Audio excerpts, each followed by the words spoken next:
Well, I mean, Alapa are registering as a political party in terms of the vote share we're getting, and that's all to the good, but whether we'll make it to proven to be correct. I mean, firstly, the independence should be the front and centre of election campaigns if we want to persuade people to vote for it.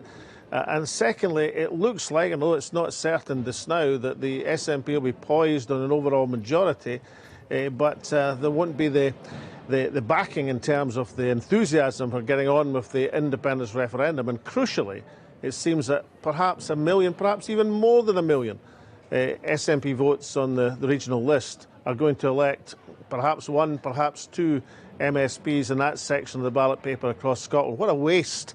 You know, you've just seen, Rebecca, the clever voting by Unionists in Eastwood to save Jackson Carlaw.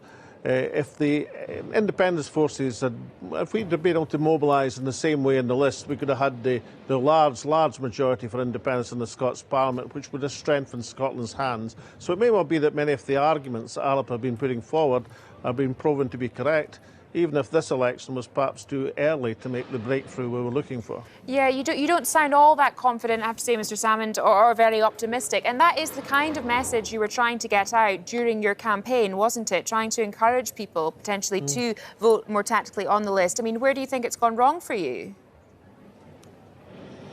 I think time in the main. I mean, we managed to establish a political party in 6 weeks to get more than 5,000 members, 20 councillors across Scotland, 2 members of the Westminster Parliament. But there's a difference between getting your message across to political activists and actually look at the electoral system and getting that message across to the people at large.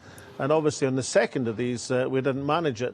I'd have to say, since I'm on the BBC, and I've got more invitations to be on the BBC today than I've had in the entire election campaign. Not getting into the debates was absolutely critical at the start of the campaign because they defined much of the coverage, not just the debate coverage, but much of the news coverage.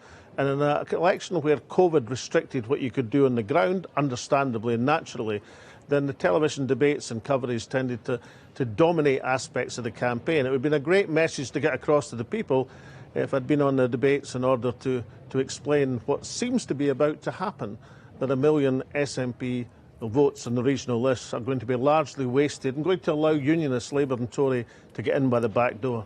OK, well, we shall see. It was very nice to hear from you this evening, Mr. Salmond. Thanks very much indeed.